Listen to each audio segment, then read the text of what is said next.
So this video is about the updates on Mikey Garcia versus Spence Jr. scheduled for March 16th this year on Showtime pay-per-view at the Cowboy Stadium, AT&T in Arlington, Texas. And the tale of the tape: Mikey Garcia is 31 years old, born December 15th, 1987. His record: undefeated, 39-0 with 30 knockouts, so roughly a 75% knockout ratio. He currently holds the WBC title at 135 and recently got the IBF title off of Robert Easter, also at 135. He's an orthodox fighter, fights right-handed. He stands at 5'6", which is 3 inches shorter than his opponent. His reach is 68, which is 4 inches less than Spence. And he has fought in 4 divisions: 126, 130, 135, and 140. This will be his first time at 147. Spence was born March 3rd, 1990, which will make him 29, I believe, on March 16th of this year. His record is 24-0 with 21 knockouts, so roughly an 80% knockout ratio. He currently is the title holder for the IBF belt at 147. He is a southpaw. He stands at 5'9". His reach is 72 inches. He fights at 147. I think his whole career has been at 147. A few fights he's had at fight weight at 152, 150, based on BoxRec. But overall, his entire professional career, he's been at 147. Mikey Garcia is trained by his brother, Robert Garcia, his dad, Eduardo Garcia, and his nephew, Pita Garcia. And he is currently training with Victor Conte's Snack in San Jose, California. His last fight was July 28th of 2018 at the Staples Center in Los Angeles, where the gate crowd was 12,560. His TV views for his Lipinets fight earlier this year, the beginning of this year, peaked at 689,000. And for the Easter fight on Showtime, they peaked at 725,000. Spence is trained by Derek James, and his strength and conditioning coach is Blue Ray Fitness. I don't have his official name. I follow him on Instagram. And Errol's last fight was June 16th of this year, so they're both roughly 8 to 9 months out of the gym from their last fight. It was at the Ford Center at the Star in Frisco, Texas. The gate crowd was reported to be 12,604. And then I don't have the views from Showtime for that fight, but the highest ratings for Spence was a fight that he had after I think it was on CBS after the Olympics, and the viewership was in the millions. I don't remember exactly, but it might be in the 4 million views, because there were so many people watching TV that watching the Olympics that right after that Spence's fight came on, so they just transferred, which gave Spence great exposure. So there's a little bit of that. And then Mikey Garcia's last opponents: Robert Easter, Sergey Lipinets, Adrian Broner, Dejan Slatichinin. And then he had a 2-year break, almost a 2.5-year break, where he was in a contract dispute with Top Rank. So before that, he had fought Helio Rojas before the break. Helio Rojas was his comeback fight. So between Helio Rojas and Burgos, there was 2.5 years. So then Juan Carlos Burgos, Roman Martinez, Juan Manuel Lopez, and Orlando Solido. Spence's last 9 opponents are Carlos Ocampo, Lamont Peterson, Kell Brook. Kell Brook is where he got the IBF title. And then before that, Leonard Bundu, Chris Algieri, Alejandro Barrera, Chris Van Heerden, Phil Logreco, and Samuel Vargas. And then with the fight 12 weeks away, Mikey Pita and a close friend of Mikey's named Rafa started a strength camp in San Jose, California, training with Remy Korchemny. I don't know how to pronounce that. Korchemny. Robert said he sent Pita so that Mikey could continue doing mitt work and boxing-specific training while working with Snack.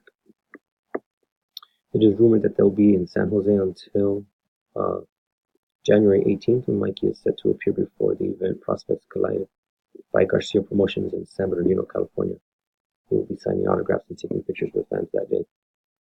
So roughly he'll be out there 3 or 4 weeks doing strength and conditioning with Remy at the Snack facility. He was seen in the gym week of the 3rd of December. There were talks of the fight being 15 weeks away. There was a comparison to the preparation for the Sergey Lipinets fight, where he was in camp for that since November. And that fight was originally scheduled for February 10th, 2018, but then Lipinets suffered a hand injury, so it was postponed to March, 30 days later.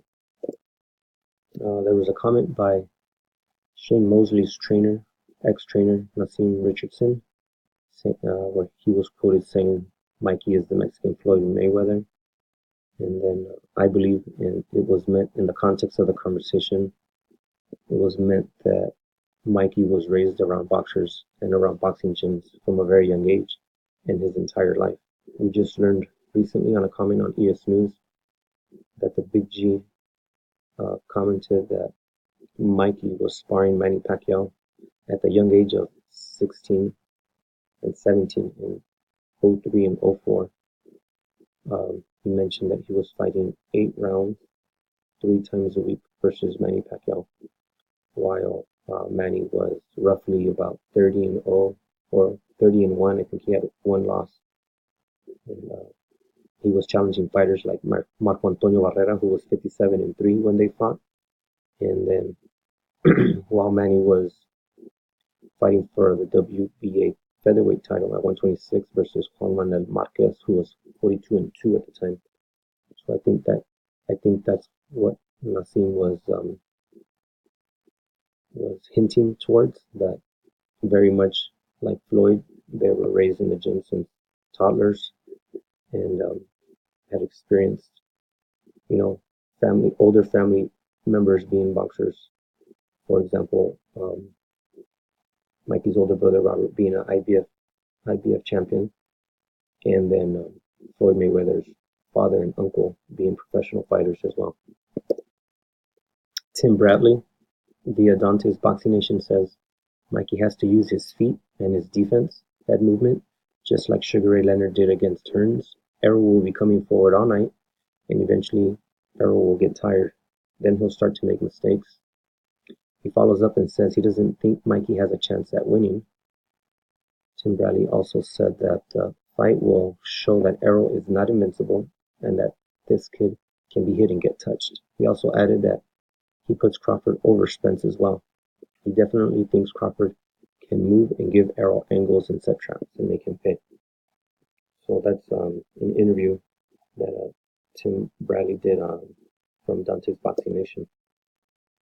Earlier in December, Omar Figueroa said that he sparred Errol Spence 11 years ago and that he beat him once in the amateurs. He said he still feels a punch from Errol to this day. In an interview, he said Mikey gets knocked out. The interview took place at the Fox Studios as PBC rolled out their schedule for the 4th quarter in 2018 and for their fights for the beginning of 2019. Another opinion from a very well-known trainer from the Summit Big Bear, Abel Sanchez. Oh, there's a typo, A-B-E-L. Abel Sanchez says Mikey sees that Errol is green, meaning he is not as experienced as a seasoned pro or a seasoned champion with only 24 fights. Julio Cesar Chavez Sr. refused to answer the question when Bernardo Osuna asked him live during the show on A Los Golpes on ESPN, meaning he thought Mikey doesn't have a chance against a much bigger Errol Spence Jr. That's Julio Cesar Chavez Sr., a boxing Mexican legend. Doesn't think Mikey has a chance, and his silence pretty much answered the question to Bernardo. Trainer Joel Diaz says Mikey dropped Robert Easter but couldn't finish him, and their fight was at 135. Errol could easily fight at 154. Mikey dominates at 135 and even does well at 140, but 147 is another level, and Joel doesn't believe if his power can carry to 147. Joel also asked if Mikey beats Loma at 135, and his response was he thinks Loma wins in a decision against Mikey because Loma moves a lot more and will win rounds based on that movement. And then here I have quoted him, if Mikey catches Loma, he can hurt him, but Loma will be moving and not getting hit. That's what Joel Diaz said. Today on EsNews, Robert Garcia said, originally while he and Mikey watched the fight between Errol Spence versus Lamont Peterson, earlier this year in 2018, he didn't notice what Mikey was talking about when Mikey said, I see something in Errol that I can take advantage of if I fight him. Robert said he was watching the fight as a fan and not as a trainer. Robert went ahead and said, the more I see Errol Spence fights, the more chance I give Mikey to win the fight versus Errol Spence. He still continues to say it's not an easy fight. It's a very dangerous fight. That Errol Spence is very strong and that he's very talented and has lots of skills. It is still a risky fight, but now he sees what Mikey was talking about.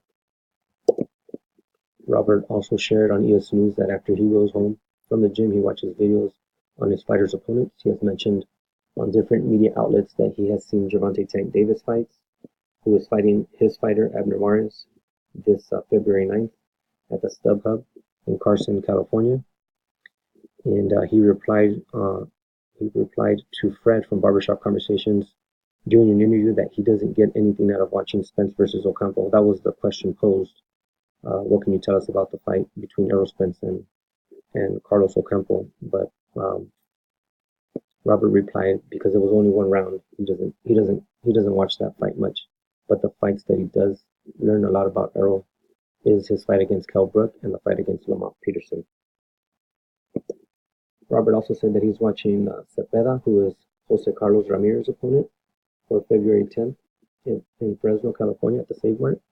Robert said that Cepeda is a lefty but goes back and forth between Orthodox and Southpaw in his fights. He said that they're training Jose Carlos Ramirez with Orthodox fighters as well as Southpaws in order to be well prepared for the fight. He mentioned that he saw Cepeda, who is currently 30-1, fight in Oxnard, and said he's a very good fighter. Earlier this week, Fight on FightHubTv interviewed Robert, and Marcos Villegas said he was going to tell Robert off camera what he thinks is the flaw in Errol's fight game that Mikey is talking about. When Marcos whispered in Robert's ear, Robert responded by telling Marcos Villegas that he knew his boxing. They didn't discuss it in further detail, but Marcos Villegas is on the verge of hitting 500,000 subscribers on his YouTube channel. He's pretty much less than 1,000 subscribers away, and it sounds like he has been covering boxing for over 10 years now. And then I'd like to create a link to that interview. So if I do learn to add that link, I'll put it in the description so that you guys can see and draw your own conclusions from that interview between Robert and Marcos Villegas. Sonteo Media. You can follow me on Twitter at Sonteo_media and on Instagram, Sonteo_media. Please like and subscribe. More videos coming soon.